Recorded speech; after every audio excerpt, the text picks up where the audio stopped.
did you first hear about Florida? Or what does Florida mean to you? Maybe that's a better way. Well, Florida used to mean to me spring training, training camps. I've been going to Florida since 1947. And there is the theme song of New York City. You like this town? I like to work in this town, and Chet Huntley said it best when I asked him about New York. For 3 or 4 days a week, it is a traffic clogged, polluted, crowded. Everybody's pushing and shoving, and they're all wanting to go someplace, and nobody's really going any place. And you've had it up to your eyeballs with it, and then all of a sudden something happens and it becomes a kind of a beautiful city. Asphalt jungle is pretty accurate because it's the only town I know of where you wait in line to wait in line. Yeah, but this was a nice day, you know, everybody's friendly. Oh, they're all friendly. I'm not saying they're not friendly, but they're all scurrying. And there's always tourists in New York, and so they're always looking at the big buildings or the sites, or they're taking pictures. And you're liable, I don't know how many home movies I'm in that people don't know they've taken, and then when they see them, they're going to say, hey, there's what's his name, that bald-headed guy. Did you have any days of great melancholy? You can wake up in this town and feel very bad, you know, and just feel awful, and come into this town on certain days, and I guarantee you that when you leave at 5 o'clock, you feel worse than you've ever felt in your life. Because, like, if there's a garbage strike on, or if there's a cab strike on, because this is the only town where they have strikes to have strikes. There's always a strike in honor of somebody. I don't care what day you come in, somebody is complaining. You're going down to Florida in a couple of days. What are you going to do when you get there? Well, we're excited about going down there because we'll be outfitting our Florida home. Going to play any golf? Oh, I hope to play golf. I think the course down there is great. It's got enough water, and it's the only course I know it's got alligators on it. I got an alligator down there that's been eating Max flies and Wilson staffs from the last time I was down there. I think it's an exciting time when we go down there because it's such a change in the climate. I don't think you have to be a genius to realize the pollution that we have here. Well, we'll see you down there then. Oh, I'll be down there. I look forward to seeing you, and we'll tour some of these places. I'll show you some of the spots I bet you haven't seen. That could be. Well, the first time I came down here, Jack Part asked me to come down to speak at the Tony Lima Memorial, I guess you'd call it Memorial Golf Pre-Banquet. Anyhow, the night before, because he had been down for 4 or 5 years, we met Frank Mackle and Bob and Elliot at the banquet, and they got talking about this Marco Island. And I didn't think it was for real. We came back a year and a half later, just kind of on a visit of our own. And we saw some changes, and I started to think, hey, maybe these guys, they're not kidding. Maybe they're going to do it. We drove around, Audrey and I, my wife and I, but we still really weren't that sure of it. Then last year, when I took a vacation, Audrey said, well, let's go back to Marco. And I said, why? And she said, well, it's primitive, and yet there's people. So we made plans to come down here, and when we came down that time, we really looked around. We looked in all the model houses. We drove around, and then we started to kind of believe in it, and then we talked to Frank Mackle, saw some of the plans, and it's just what we think it's going to be. Yesterday when I drove around, I went into areas, I had never been up on a tower, and you could see the whole island.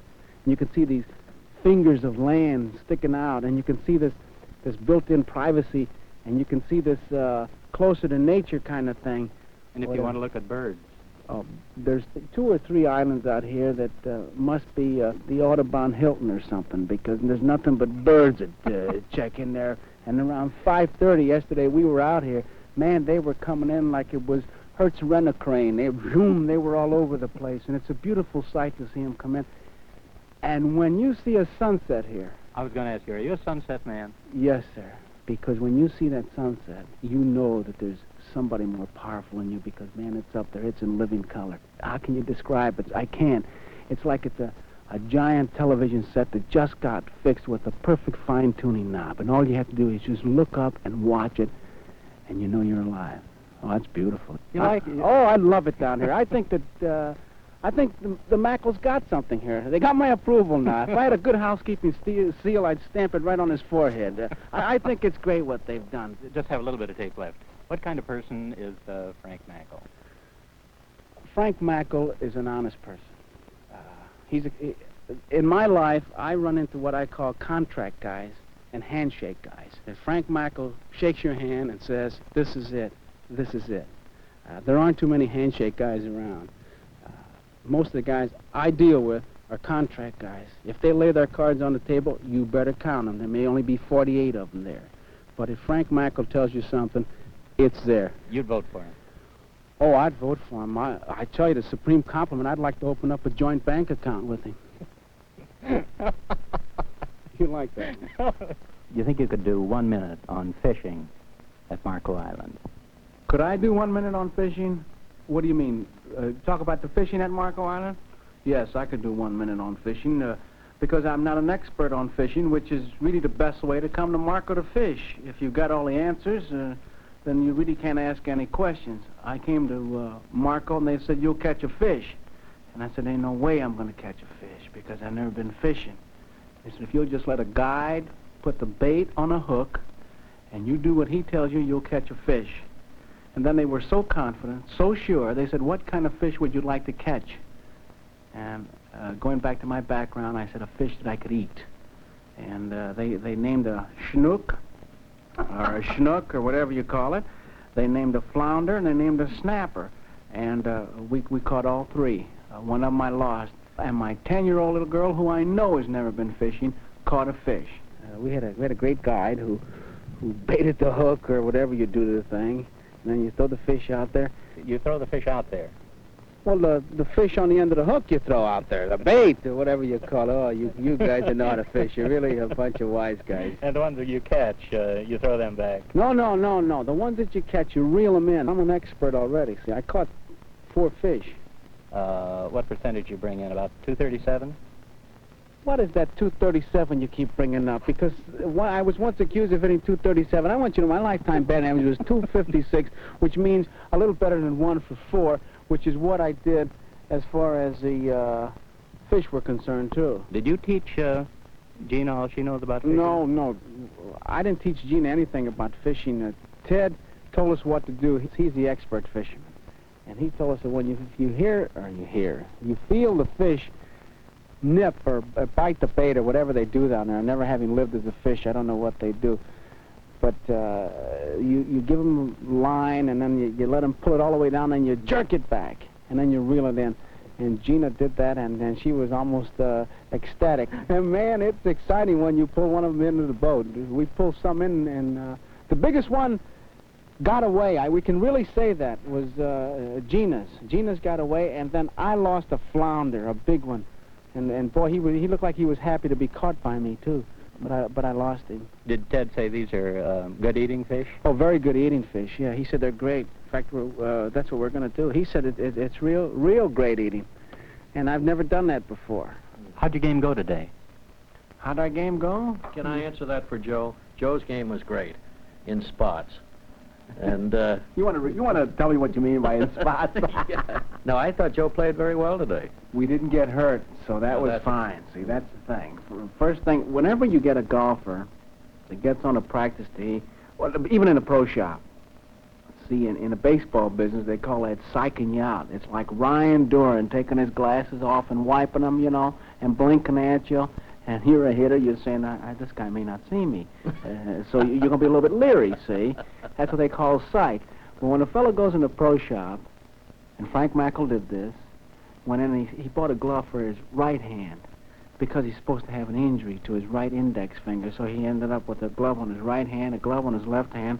He was just having all kinds of problems. And I felt so sorry for him. And you talk about psyching the guy out, and then on the first tee, boomer right down the middle. See, I hit one down the right field line. But, Frank, you really came on with that garbage today, with the right hand and all that. Tell the truth now. Yeah, well, Joe, I have to have some kind of an edge. I mean, you're an athlete, and I figured I got to get... The first time I've ever been accused of that, and I'm an athlete. I've never been accused of that. But we had a great time out there. Hey, how about that lady coming up to us? That's a pretty good line. The lady came out. What hole was that on? What did she say? She said that... She told you how much she enjoyed the island, and she said, Mr. Mackle, our friends say to us, where are we going on vacation? And we say, well, why should we go any other place? We can have more fun here than any place I know of. Exactly. Frank, what about the houses here? Now, I notice around the golf course that almost every site is gone, and there are houses popping up all over Mackle Island. Is it pretty near completion as far as home sites? Oh, no. We have quite a bit of land more to sell. It's all done. Marco Island area will be composed of Marco Island itself and surrounding areas. It'll all look like one place when it's all over. Let me backtrack, Frank. Where did Marco Island begin? Well, actually, where Marco Island, we were in between jobs, as a fellow says. And the Collier family, Baron Collier through Stone and Webster, came to us and said, we have a piece of land that we've been saving. My father had it for 45 years. We would love to see you develop it. We think you're the right people to develop it.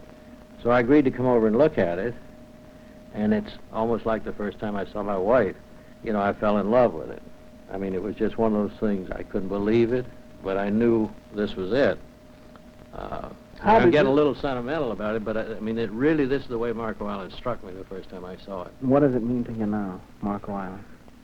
Well, Joe, you know, opening a thing like this, we spent $6 million here at Marco before we even offered it for sale. And I suppose it's somewhat like a Broadway show where people pour their hearts into something and a lot of money into it. They think it's great, but they have to open it and show it to the public. And this was quite an event to me. I believed it was great. All of our people thought it was wonderful, but we did have to offer it for sale. And when we offered it for sale, of course, it was very gratifying. I think our projection, we sold twice as much as we thought we would in the first year. This is one thing that was tremendously exciting to me, because this is a creative kind of a business. I'm not an artist, but in my own way, it's that sort of thing. If you had to do it all over and knew then what you know now, would you undertake such a thing as Marco Island with all the pressures? Oh, absolutely. I think if I had to do it all over again, I would be scared to death that I didn't get Marco to be able to do it. You know, I consider myself to be extremely lucky and extremely fortunate to have had the opportunity to do it.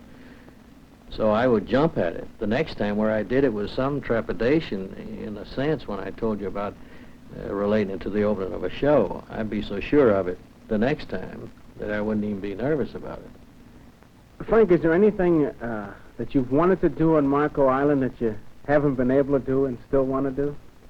No, there are things that we still want to do, but they're in the plan for being done. Like and what? In my mind, well, for instance, the hotel, we're building a 400-room hotel. Well, that's underway now. It's a major hotel. It's the largest hotel, will be the largest hotel on the Gulf Coast of America, so far as we know. As far as I'm concerned, it's out of the ground now, and it's done.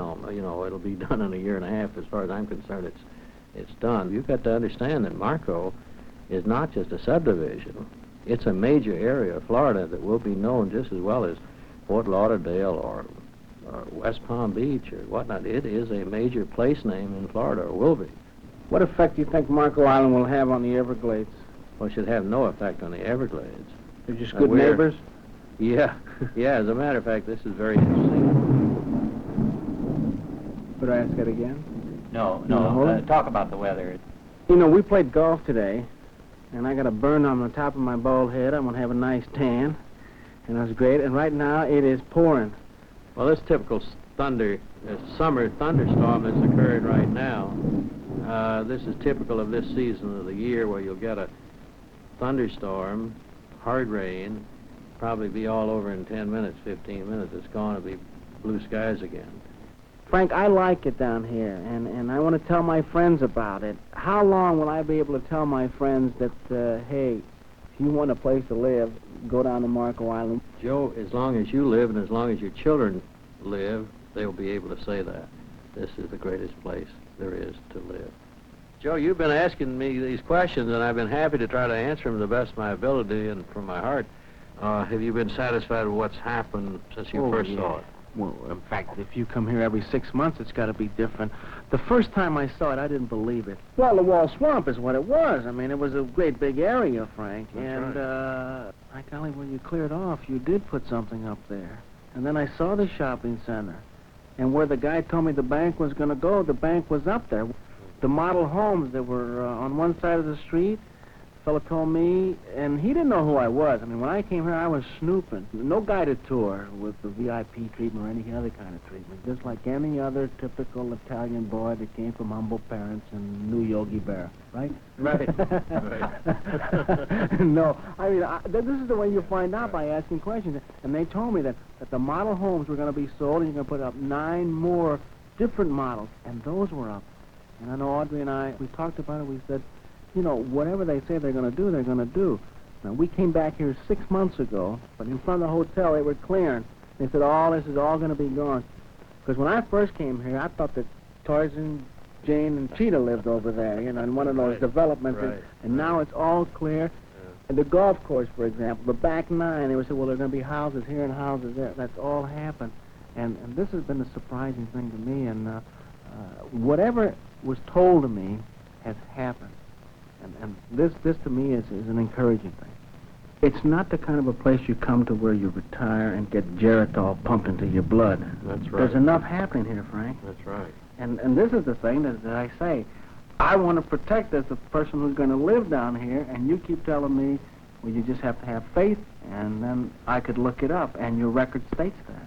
Well, that's right, and we're dedicated to this. We have committed ourselves to people who have already bought to the extent of $140 million worth of property, and we've made a commitment. My name's Mackle. My son's in the business. My brother's son's in the business, and we have a commitment, and we have to live with those people, and we want to anyway, but we can't escape it. We're not here today and gone tomorrow. You got the most unique office I've ever been in. All 3 of the brothers are in the same office. What are you doing, watching each other? Yeah. Now, this is the way we've done this all of our business life. It was started by Dad, and of course, we were 3 in one room because he had a private office. When he passed away, we stayed together in the same office. It's quite a bit bigger office now than it was some years ago, but we worked well with this. Marco Island isn't just one Mackle. It's all the Mackles. Oh, of course, Joe. You know, when I speak of I and we and so on, I'm speaking really in an editorial sense. Of course, you know that this is owned by Marco Island Development Corporation, which is a wholly owned subsidiary of the Deltona Corporation, which is a public company, of which the Mackles are the largest stockholders. I just, in my way of thinking and doing, it's even more than the Mackles. It's a lot of other people, Neil Barr and many others, that have contributed to this, and I think when I say I'm even speaking for them. What I'm trying to convey to you that this is a whole lot of people doing a big thing. Joe, it's been great having you here, and I just want to make sure I get your promise to play golf when my right hand is in good shape, and I think I can really take you on then.